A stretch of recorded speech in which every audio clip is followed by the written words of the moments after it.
सभी को जय मसीह की। मैं परमेश्वर का धन्यवाद देता हूँ, एक बार फिर परमेश्वर की उपस्थिति में आने का मौका मिला। जैसा कि आप सभी को पता है, अमृतसर की घटना चलती प्रार्थना में निंगो द्वारा तलवारें लेकर, अलग अलग प्रकार के हथियार लेकर के प्रार्थना को रुकवाया गया और प्रार्थना में दखलंदाजी दी।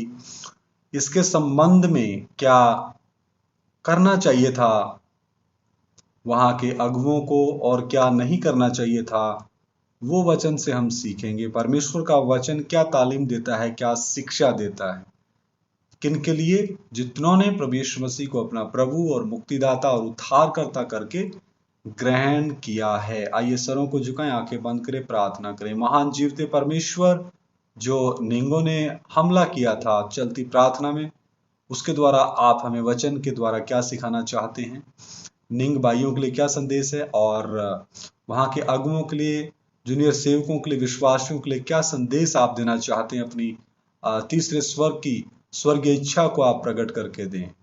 एक एक की ज्ञान बुद्धि समझ प्रभु यीशु मसीह के नाम में खुल जाए। पवित्र आत्मा आप हमें सिखाएं। जो भी ये वचन सुने, इस भाषा को समझने वाला, पवित्र आत्मा आप उनको कायल करें। अंधकार की शक्ति का प्रभाव प्रभु यीशु मसीह के नाम में दूर हो और ये निंग भाई भी जान ले कि उनका भी बनाने वाला एकमात्र सच्चा परमेश्वर प्रभु यीशु मसीह ही है। ये बात उनको समझ में आने के लिए कृपा दे, प्रभु यीशु मसीह के नाम से मांगते हैं, आमीन। जैसा कि परमेश्वर का वचन कहता है, पहला यूहन्ना 5:19, हम जानते हैं कि हम परमेश्वर से हैं और सारा संसार दुष्ट के वश में पड़ा है। किसके वश में पड़ा है? दुष्ट के वश में पड़ा है। और इस दुष्ट ने क्या करके रखा है? ये सबसे पहले वहां प्रार्थना चलाने वाले अगुवे को कान खोल के सुनना चाहिए। पहला यूहन्ना 5:19 कहता सारा संसार दुष्ट के वश में पड़ा है। और दूसरा कुरिन्थियों 4:4 क्या कहता है? और उन अविश्वासियों के लिए, मतलब वो अविश्वासी ही हुए ना निंग भाई, वो हमला करने के लिए आए, उनको पता नहीं है, वो अविश्वासी हैं, जिनकी बुद्धि यानी उन निंगों की बुद्धि इस संसार के ईश्वर ने अंधी कर दी है, ताकि मसीह जो परमेश्वर का प्रतिरूप है, उसके तेजों में सुसमाचार का प्रकाश उन पर ना चमके। तो इस संसार का ईश्वर नहीं चाहता कि संसार के लोग बच जाएं, नरक से बच जाएं और वो प्रभु यीशु मसीह को अपना प्रभु और मुक्तिदाता उद्धारकर्ता करके ग्रहण करें। लेकिन परमेश्वर हमें क्या सिखाता है, जो मैं मानता हूं और परमेश्वर का वचन भी बताता है, उन विश्वासियों को करना चाहिए था। पहला यूहन्ना में आप मेरे साथ आए, 3 अध्याय 6 वचन, जो वहां के अगुओं को और जूनियर सेवकों को खास तौर पे करना चाहिए था। पहला यूहन्ना 3:6, जो कोई उसमें बना रहता है, किसमें? प्रभु यीशु मसीह में, वह पाप नहीं करता। जो कोई पाप करता है, उसने ना तो उसे देखा और ना उसको जाना है। इसी का एक वचन भी पढ़ेंगे, देखो पिता ने हमसे कैसा प्रेम किया कि हम परमेश्वर की संतान कहलाएं, और हम हैं भी। इस कारण संसार हमें नहीं जानता, क्योंकि उसने यानी संसार ने उसे भी नहीं जाना। यहां पिता परमेश्वर का प्रेम मनुष्य जाति पर प्रकट हुआ है। यूहन्ना 3:16 क्या कहता है? परमेश्वर ने जगत से ऐसा प्रेम किया कि अपना इकलौता पुत्र, यानी दूसरा व्यक्तित्व, परमेश्वर का खुद का दूसरा व्यक्तित्व, यानी परमेश्वर देहधारी हुए। पहला यूहन्ना 1:14 के अनुसार वचन देहधारी हुआ। यूहन्ना की अंजील 1 अध्याय 1 आदि में वचन था, वचन परमेश्वर के साथ था और वचन ही परमेश्वर था। और 14 में वचन देहधारी हुआ, यानी देह किसने धारण की? परमेश्वर ने, दूसरा व्यक्तित्व, पुत्र का व्यक्तित्व। तो यूहन्ना 3:16 क्या कहता है? परमेश्वर ने जगत से ऐसा प्रेम किया कि अपना इकलौता पुत्र जगत के लिए दे दिया, ताकि जो कोई उस पर ईमान लाए वो नाश ना हो, बल्कि हमेशा का जीवन पाए, सदीपक जीवन पाए। तो यहां पर पिता का प्रेम संसार के ऊपर प्रकट हुआ है, सभी जातियों के ऊपर, कि हम परमेश्वर की संतान कहलाएं, और हम हैं भी। इस कारण संसार हमें नहीं जानता, क्योंकि उसने उसे भी नहीं जाना। पहला यूहन्ना की अंजील 1 अध्याय 10 11 में भी लिखा है कि वो संसार में आया, संसार ने उसको ग्रहण नहीं किया, वो अपनों के लिए आया और अपनों ने उसको स्वीकार नहीं किया। तो यहां पर अगर वो प्रार्थना चलाने वाले अगुवे और जूनियर सेवक और विश्वासी सचमुच परमेश्वर की संतान थे तो उनको क्या करना चाहिए था? आगे हम देखते हैं 4 वचन। जो कोई पाप करता वह व्यवस्था का विरोध करता है, और पाप तो व्यवस्था का विरोध है। ठीक है, जो निंगों का ग्रुप आया तलवार लेके, लाठियां लेके, वो पाप कर रहे थे। ठीक है, वो परमेश्वर की व्यवस्था का क्या कर रहे थे? विरोध कर रहे थे, उल्लंघन कर रहे थे। इसी का 8, 9, 10 वचन भी देखते हैं। जो कोई पाप करता है वह शैतान की ओर से है। तो वो किसकी ओर से प्रेरित थी? शैतान की ओर से, क्योंकि शैतान आरंभ से पाप करता आया है। परमेश्वर का पुत्र इसलिए प्रकट हुआ कि शैतान के कामों का नाश करे, यानी परमेश्वर देहधारी इसीलिए हुआ कि शैतान के सारे कामों का नाश करे। जो कोई परमेश्वर से जन्मा है वह पाप नहीं करता, क्योंकि उसका बीज उसमें बना रहता है, और वह पाप कर ही नहीं सकता क्योंकि परमेश्वर से जन्मा। अगर वो प्रार्थना वाला झुंड सचमुच परमेश्वर से जन्मा है तो वो उस पंडाल को छोड़ के नहीं भागते। अगर वो नया जन्म पाया हुआ झुंड होता तो वहीं घुटने टिका के वो प्रार्थना करते रहते, क्योंकि हमारी लड़ाई के हथियार शारीरिक नहीं है बल्कि आत्मिक है, जो गढ़ों को, किलों को, शैतान के अड्डों को तोड़ देते हैं आत्मिक रीति से। इफिसियों की पत्री 6 का 12 वचन भी कहता है, हमारी लड़ाई मांस और लहू से नहीं है बल्कि दुष्टता की आत्मिक सेनाओं से है जो आकाश में है। तो आगे हम देखते हैं 1 यूहन्ना 2 का 18, 22 और 23। हे लड़कों, यह अंतिम समय है, और जैसा तुमने सुना है मसीह का विरोधी आने वाला है, उसके अनुसार अब भी बहुत से मसीह विरोधी उठ खड़े हुए हैं। तो वो किस तौर पे आए थे? मसीह विरोधी के तौर पे वो निंगों का ग्रुप आया। इससे हम जानते हैं कि यह अंतिम समय है। 22 और 23, झूठा कौन है? अब ध्यान से सुने, झूठा कौन है? केवल वह जो यीशु के मसीह होने से इनकार करता है। अगर वो ऐसा इनकार करते हैं तो वो कौन सा ग्रुप है? झूठों का ग्रुप है वो, उनसे डरने की आवश्यकता ही नहीं। एक बार फिर पढ़ता हूं, झूठा कौन है? केवल वह जो यीशु के मसीह होने से इनकार करता है, और मसीह का विरोधी वही है जो पिता का और पुत्र का इनकार करता है। जो कोई पुत्र का इनकार करता है उसके पास पिता भी नहीं, जो पुत्र को मान लेता है उसके पास पिता भी है। तो उन्होंने तो नहीं माना, तो वो कौन सा ग्रुप है फिर? वो मसीह विरोधी ग्रुप है। 1 यूहन्ना 4 का 2, 3, 4, 5, 6 वचन में पढ़ूंगा। परमेश्वर का आत्मा तुम इस रीति से पहचान सकते हो, जो आत्मा मान लेती है कि यीशु मसीह शरीर में होकर आया वह परमेश्वर की ओर से है, और जो आत्मा यीशु को नहीं मानती वह परमेश्वर की ओर से नहीं, और वही तो मसीह के विरोधी की आत्मा है, जिसकी चर्चा तुम सुन चुके हो कि वह आने वाला है और अब भी जगत में है। हे बालको, तुम परमेश्वर के हो और तुमने उन पर जय पाई है, क्योंकि जो तुम में है वह उससे जो संसार में है बड़ा है। यदि वो झुंड परमेश्वर की ओर से था तो वो आत्मिक रीति से उस झुंड के ऊपर जो संसार के ईश्वर की तरफ से प्रेरणा देकर के भेजा, यानी निंगों का जो झुंड है हथियारों के साथ, लाठियों के साथ प्रार्थना में दखलंदाजी देने के लिए भेजा। किसने? इस संसार के ईश्वर ने। इस संसार के ईश्वर ने, दुष्ट ने, शैतान ने उनके मनों को, बुद्धियों को अंधा करके उनके विरोध में भेजा। तो यदि वो प्रार्थना वाला झुंड परमेश्वर, वचन कहता है तुम परमेश्वर की, यदि वो परमेश्वर की ओर से होता तो तुमने उन पर जय पाई है। तो वो प्रार्थना वाला झुंड, वो अगुवे, वो विश्वासी उनके ऊपर जय पाते, आत्मिक जय पाते, यानी उनके पीछे काम करने वाली दुष्शक्तियों के ऊपर जय पाते। आगे मैं पढ़ना चाहता हूं, क्योंकि जो तुम में है वह उससे जो संसार में है बड़ा है। क्योंकि ये अब यहां पर समझने वाली बात है। 1 पत्रस जो 1 का 23 वचन कहता है, 1 पत्रस 1 का 23 वचन कहता है, क्योंकि तुमने नाशवान नहीं पर अविनाशी बीज से परमेश्वर के जीवते और सदा ठहरने वाले वचन के द्वारा नया जन्म पाया। अगर उस झुंड ने नया जन्म पाया होता तो वो क्या करता?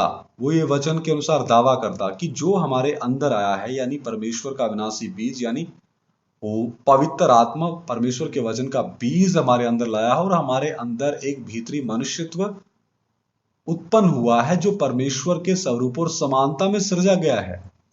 और परमेश्वर के वचन का बीज जिसको पवित्र आत्मा लेके आ, वो पाप कर ही नहीं सकता। पाप नहीं कर सकते का कर सकने का मतलब वो विरोध नहीं करेगा, वो सब कुछ सहेगा।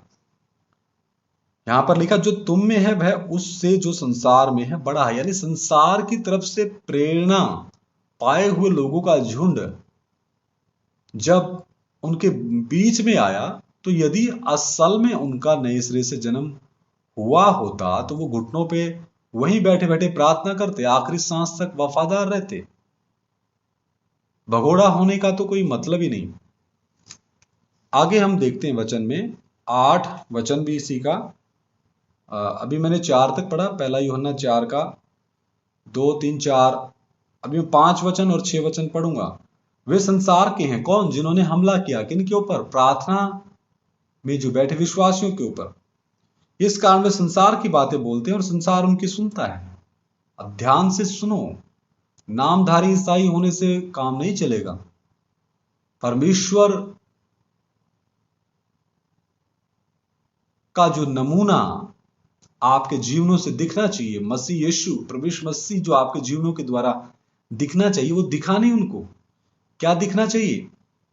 वे संसार के हैं कौन? जिन्होंने आपके ऊपर हमला किया। इस कारण वे संसार की बातें बोलते हैं, यानी उन सरदारों का, निंगों का ग्रुप। और संसार उनके सुनता है। क्यों सुनता है? पहला यूहन्ना 5 का 19। सारा संसार दुष्ट के बस में पड़ा है और दुष्ट ने उनकी बुद्धि को क्या कर दिया? अंधा कर दिया, इसलिए सुनता है। 6 वचन, हम परमेश्वर के, यदि आप परमेश्वर के होते तो आप तो उनके ऊपर फिर जय पाना था ना। जो परमेश्वर को जानता है वह हमारी सुनता है। यदि वो निंगों के ग्रुप ने परमेश्वर को जानना था और उनको जानना भी चाहिए था, लेकिन उसके पीछे सफलता का रहस्य यह था कि आपने उनके पीछे काम करने वाले दुष्ट और दुष्टता की शक्तियों के साथ आत्मिक मल्लयुद्ध नहीं लड़ा। इस कारण आप हार गए। आगे लिखा जो परमेश्वर को नहीं जानता वह हमारी नहीं सुनता। इस प्रकार हम सत्य की आत्मा और भ्रम की आत्मा को पहचान लेते हैं। इसी का 8 वचन, जो प्रेम नहीं रखता वह परमेश्वर को नहीं जानता क्योंकि परमेश्वर प्रेम है। अभी आप ध्यान से सुने, वो तो परमेश्वर से प्रेम रखते ही नहीं। यहां लिखा जो प्रेम नहीं रखता वह परमेश्वर को नहीं जानता क्योंकि परमेश्वर प्रेम है। यदि वो परमेश्वर को जानते, और वो जानने के लिए तो आए थे, लेकिन वो परमेश्वर का प्रेम उन प्रार्थना करने वाले अगुओं, जूनियर अगुओं और पुराने विश्वासियों के जीवनों से प्रकट होना था। प्रेम की नदी वहां से बहनी थी, तब उनका हृदय उस प्रेम की नदी के कारण पिघल जाता। 19, 20, 21, जो प्रेम की नदी क्रूस पे प्रभु यीशु मसीह ने दिखाई, जिन्होंने उसके हाथ में कीलें ठोकी, उनको ही प्रभु ने माफ किया। उन्होंने कहा हे पिता, यानी अपने परमेश्वर तो अपने खुद के पहले व्यक्तित्व को कहा, इन्हें माफ कर क्योंकि ये नहीं जानते ये क्या कर रहे हैं। 19, 20, 21 भी मैं पढ़ना चाहूंगा। पहला यूहन्ना 4 का 19, 20, 21। हम इसलिए प्रेम करते हैं, आपको उनसे प्रेम करना चाहिए। 19, 20, 21 में पढ़ना चाहूंगा। हम इसलिए प्रेम करते हैं कि पहले उसने हमसे प्रेम किया। किसने? प्रभु यीशु मसीह ने। यदि आप प्रभु यीशु मसीह से प्रेम करते हैं तो इसमें कोई बहादुरी की बात नहीं। मैं करता हूं तो इसमें कोई बहादुरी की बात नहीं, लेकिन बहादुरी की बात तो यह है कि पहले प्रभु यीशु मसीह ने हमसे प्रेम किया। यदि कोई कहे मैं परमेश्वर से प्रेम रखता हूं और अपने भाई से बैर रखे तो वह झूठा है, क्योंकि जो अपने भाई से जिसे उसने देखा है प्रेम नहीं रखता तो वह परमेश्वर से भी जिसे उसने नहीं देखा प्रेम नहीं रख सकता। उससे हमें यह आज्ञा मिली है कि जो कोई परमेश्वर से प्रेम रखता है वह अपने भाई से भी प्रेम रखे।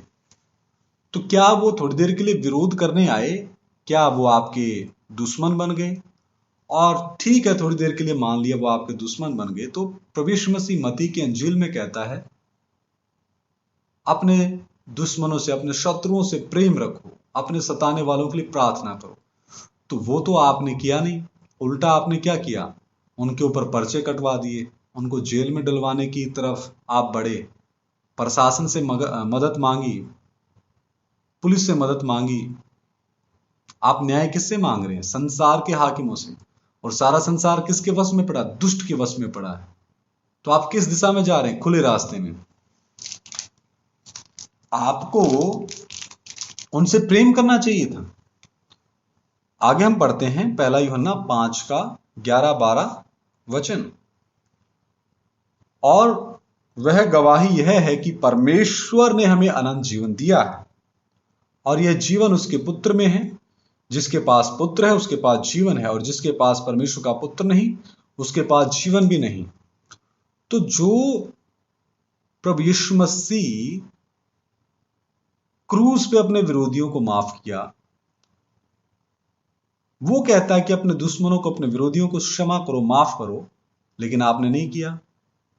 आप तो यहां तक अनुशासनहीनता का परिचय दिया, बाजारों में, चौकों में धरने दिए, सामाजिक व्यवस्था को बिगाड़ा, कानून को डिस्टर्ब किया, सड़क जाम की।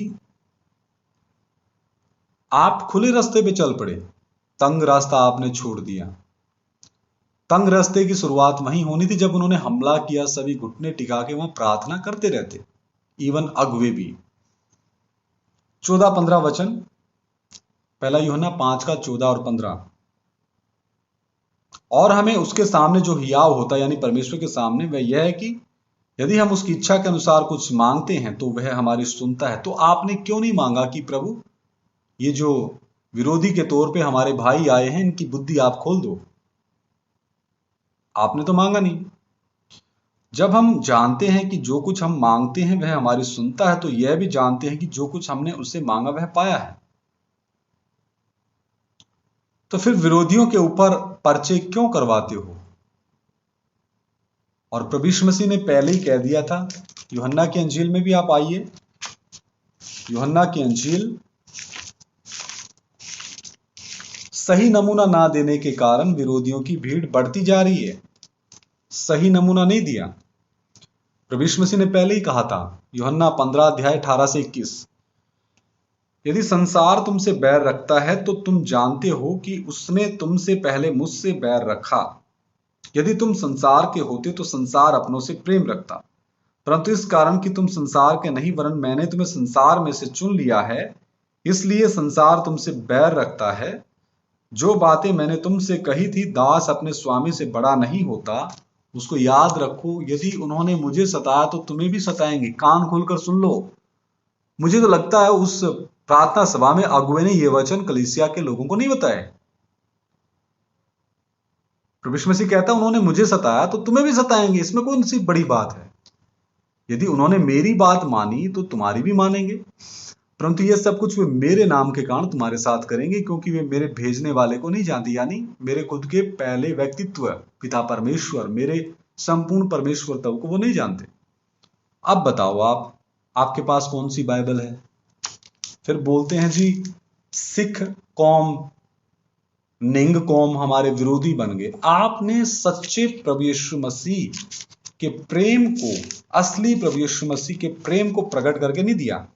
हाँ, दूसरे यीशु के कुछ गुणों को प्रकट करके आपने जरूर दिया। अब 2 तीमुथियुस 3 अध्याय में आप जरूर आए और 12 वचन निकालें। अपनी भी बाइबल खोल के देखें कि क्या उसमें यही वचन सेम है। पर जितने मसीह यीशु में भक्ति के साथ जीवन बिताना चाहते हैं वे सब सताए जाएंगे। यहां पे लिखा, श्रीमान लोगों, नामधारी ईसाई तबका इन वचनों को ना सुने। अगर सुनेंगे तो उनसे बर्दाश्त होना बहुत मुश्किल है, क्योंकि वो क्या हैं? वो खुले रास्ते पे चले हुए हैं। यहाँ पे लिखा वे सब सताए जाएंगे, उनको फूलों के हार नहीं डलेंगे, सब सताए जाएंगे। तो थोड़ी सी सतावट आप लोगों के ऊपर आ गई तो कौन सा इतना बड़ा पहाड़ नहीं टूटा।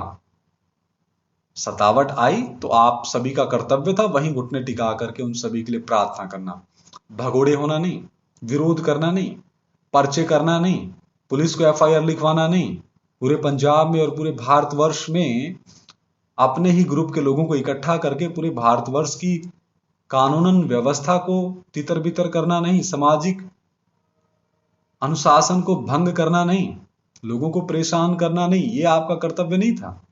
आपका कर्तव्य क्या था? जो तुम्हें सताए उनके लिए प्रार्थना करो, अपने शत्रुओं से प्रेम रखो। और दूसरा तिमोथियस 3 का 10-11 वचन भी मैं पढ़ सकता हूं, आपके लिए जरूर पढ़ूंगा। दूसरा तिमोथियस 3 का 10-11, प्रेरित पौलुस तिमोथियस को क्या लिखता है?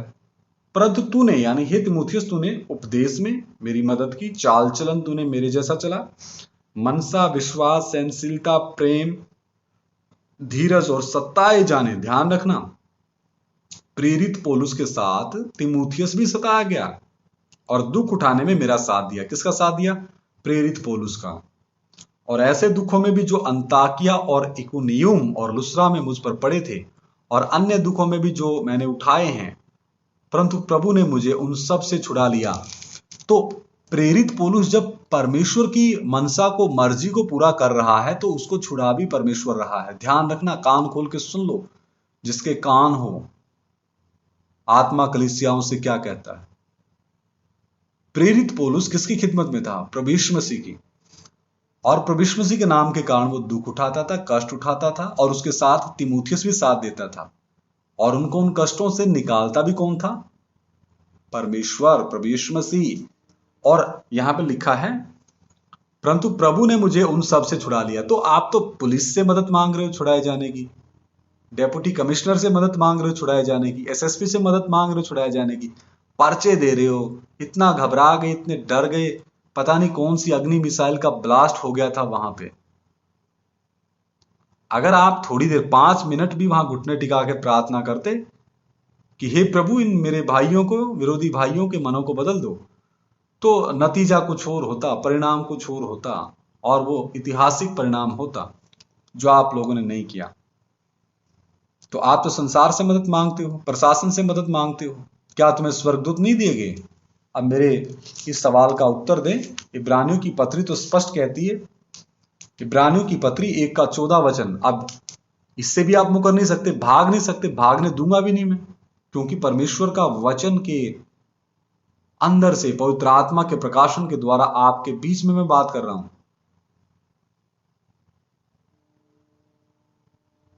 इब्रानियों 1 अध्याय 14 वचन, क्या वे सब सेवा टहल करने वाली आत्माएं नहीं जो उद्धार पाने वालों के लिए सेवा करने को भेजी जाती? कौन? स्वर्गदूत। तो आपके पास स्वर्गदूत तो है ही नहीं, इसलिए आप पुलिस की प्रोटेक्शन मांगते हैं।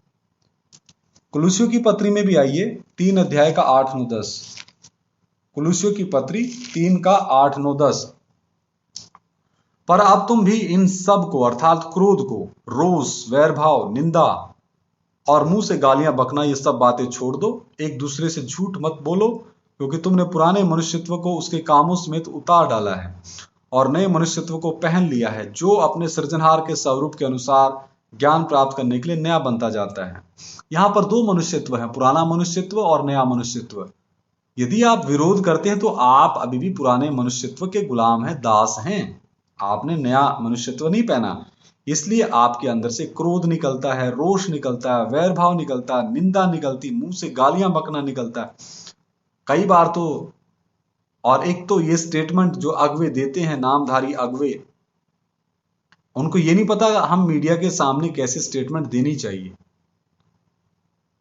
उन्होंने स्पष्ट कहा कि अभी तो आपने हमारी शांति देखी, क्रांति नहीं देखी। तो क्या प्रभु यीशु मसीह क्रांतिकारियों का नेता है, अगुवा है? क्या प्रभु यीशु मसीह ने क्रांति करना सिखाया या माफ करना सिखाया है? इसीलिए अन्य जातियां विरोध करती हैं, और वो सही विरोध करती हैं, क्योंकि आप लोग सही प्रभु यीशु मसीह को प्रकट करके नहीं दे रहे, अपने शरीरों के द्वारा, अपने जीवन के द्वारा, अपने चाल चलन के द्वारा, और लांछन लगवाते हो परम पवित्र नाम के ऊपर प्रभु यीशु मसीह, स्वर्ग के नीचे पृथ्वी पर कोई दूसरा नाम नहीं दिया गया जिसके द्वारा हम बचाए जाएं। एक ही नाम है, प्रभु यीशु मसीह। प्रभु का अर्थ है मालिक, यीशु का अर्थ है पाप से निजात देने वाला, और मसीह का अर्थ है पाप से निजात देने का पूरा पूरा अधिकार रखने वाला। इसी का 13 वचन, और यदि किसी को किसी पर दोष देने का कोई कारण हो तो एक दूसरे की सह लो। तो आपने उनको क्यों नहीं सहा? और एक दूसरे के अपराध क्षमा करो। तो आपने निंग भाइयों का वो अपराध क्यों नहीं क्षमा किया? यदि आप उनकी बातें सह लेते और आप उनका अपराध क्षमा करते, पुलिस में पर्चे नहीं कराते, FIR नहीं कराते, तो वो भी मानते कि नहीं, सचमुच प्रभु यीशु मसीह का प्रेम इनके जीवनों से देखने को मिलता है और उनका जीवन बदलता। जैसे प्रभु ने तुम्हारे अपराध क्षमा किए वैसे ही तुम भी करो। आपने तो क्षमा नहीं किए। नहीं जी, क्रांति करेंगे। कुलुस्सियों की पत्री 4 का 5 और 6, अवसर को बहुमूल्य समझकर बाहर वालों के साथ बुद्धिमानी से व्यवहार करो। आपने तो किया नहीं बुद्धिमानी से व्यवहार। तुम्हारा वचन सदा अनुग्रह सहित और सलोना हो कि तुम्हें हर एक मनुष्य को उचित रीति से उत्तर देना आ जाए। आप लोगों को उचित रीति से उत्तर देना भी नहीं आता। क्रांति की बात तुम बोलते हो, प्रभु यीशु मसीह ने यह सिखाया है क्या? यूहन्ना बपतिस्मा देने वाले की जब गर्दन काट दी तो प्रभु यीशु मसीह ने क्या धरना दिया, क्या विरोध किया? उत्तर दीजिए आप। मरकुस 6 का 17 से 29 में हम इस घटना को देखते हैं। मरकुस 6 अध्याय 17 से 29 आप भी निकालिए। हेरोदेस ने अपने भाई फिलिपुस की पत्नी हेरोदियास के कारण, जिससे उसने विवाह कर लिया था, लोगों को भेजकर यूहन्ना को पकड़वाकर बंदी गृह में डाल दिया था, क्योंकि यूहन्ना ने हेरोदेस से कहा था, अपने भाई की पत्नी को रखना तुझे उचित नहीं। इसलिए हेरोदियास उससे बैर रखती थी और यह चाहती थी कि उसे मरवा डाले, परंतु ऐसा ना हो सका, क्योंकि हेरोदेस यूहन्ना को धर्मी और पवित्र पुरुष जानकर उससे डरता था और उसे बचाए रखता था, और उसकी बातें सुनकर बहुत घबराता था, पर आनंद से सुनता था। ठीक अवसर आया जब हेरोदेस ने अपने जन्मदिन में अपने प्रधानों और सेनापतियों और गलील के बड़े लोगों के लिए भोज किया, तो हेरोदियास की बेटी भीतर आई और नाचकर हेरोदेस को और उसके साथ बैठने वालों को प्रसन्न किया। तब राजा ने लड़की से कहा, तू जो चाहे मुझसे मांग, मैं तुझे दूंगा। और उससे शपथ खाई, मैं अपने आधे राज्य तक जो कुछ तू मुझसे मांगेगी मैं तुझे दूंगा।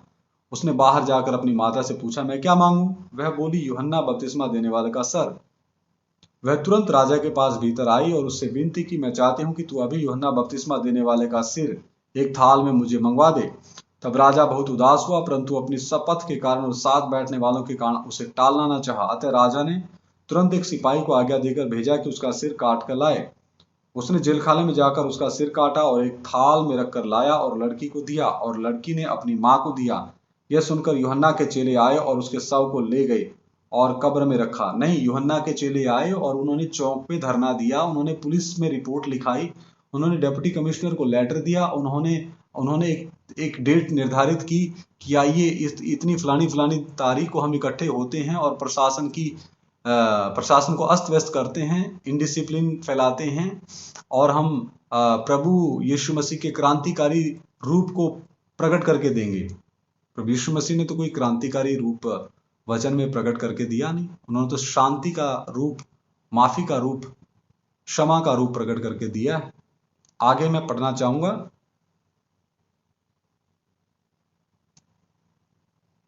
30 वचन, 30, 31, 32। प्रेरितों ने यीशु के पास इकट्ठे होकर जो कुछ उन्होंने किया और सिखाया था सब उसको बताया। उसने उनसे कहा, तुम आप अलग किसी एक स्थान में चलकर थोड़ा विश्राम करो। यहां पर प्रभु यीशु मसीह कह रहा तुम तो विश्राम करो, क्रांति ना करो, धरने ना दो, क्योंकि बहुत लोग आते जाते थे और उन्हें खाने का अवसर भी नहीं मिलता था। इसलिए वे नाव पर चढ़कर सुनसान जगह में अलग चले गए।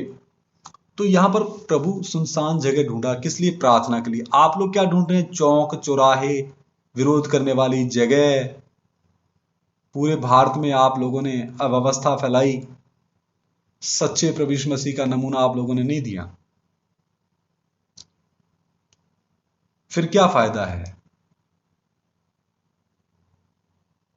क्या फायदा है फिर? मत्ती 5 का 43 से 48, 43 से 48 भी मैं पढ़ना चाहूंगा। मत्ती 5 का 43 से 48। तुम सुन चुके हो कि कहा गया था, अपने पड़ोसी से प्रेम रखना और अपने बैरी से बैर। परंतु मैं तुमसे यह कहता हूं कि अपने बैरियों से प्रेम रखो। आपने नहीं रखा, आपने तो उल्टा पर्चे कटवा दिए, उनके ऊपर धाराएं लगवा दी, उनको माफ नहीं किया आपने। वो जब तक जेल में ना जाए आप लोगों को चैन से शांति नहीं आएगी। आपने तो अपने शत्रुओं से प्रेम करना सीखा ही नहीं। प्रभु यीशु मसीह ने कहा उनसे प्रेम रखो, अपने सताने वालों के लिए प्रार्थना करो। आप लोगों ने नहीं करनी, क्योंकि आप खुला रास्ता चाहते हो, तंग रास्ता नहीं। परंतु मैं तुमसे कहता हूं, एक बार फिर पढ़ता हूं 43। तुम सुन चुके हो कि कहा गया था, अपने पड़ोसी से प्रेम रखना और अपने बैरी से बैर। परंतु मैं तुमसे यह कहता हूं कि अपने बैरियों से प्रेम रखो। आपने नहीं रखा। अगर आप प्रेम रखते तो वो निंग भाई बदलते, इतना विरोध नहीं होता पंजाब में और पूरे भारतवर्ष में। आगे लिखा है, और अपने सताने वालों के लिए प्रार्थना करो। प्रार्थना करना तो दूर की बात, आप तो पूरा पंडाल छोड़ के भागे। इक्का दुक्का कोई एक बहन या और कुछ थे वहां पे, जिससे तुम अपने स्वर्गीय पिता के संतान ठहरोगे, क्योंकि वह भले और बुरे दोनों पर अपना सूर्य उदय करता है और धर्मी और अधर्मी दोनों पर मेघ बरसाता है। क्योंकि यदि तुम अपने प्रेम रखने वालों ही से प्रेम रखो तो तुम्हारे लिए क्या फल होगा? क्या महसूल लेने वाले भी ऐसा नहीं करते? यदि तुम केवल अपने भाइयों ही को नमस्कार करो तो कौन सा बड़ा काम करते हो? क्या अन्य जाति भी ऐसा नहीं करते? इसलिए चाहिए कि तुम सिद्ध बनो, जैसा तुम्हारा स्वर्गीय पिता सिद्ध है। आप प्रेम में सिद्ध नहीं हुए माय डियर। जितना मर्जी आप मुझे गालियां दें, मुझे गलत कहें, मैं तो परमेश्वर के वचन से, पवित्र आत्मा के प्रकाशन के द्वारा, पवित्र आत्मा के मजबूर किए जाने के अनुसार आपके बीच में ये जीवन का वचन, ये सच्चा उपदेश रख रहा हूं। यदि आपके सुनने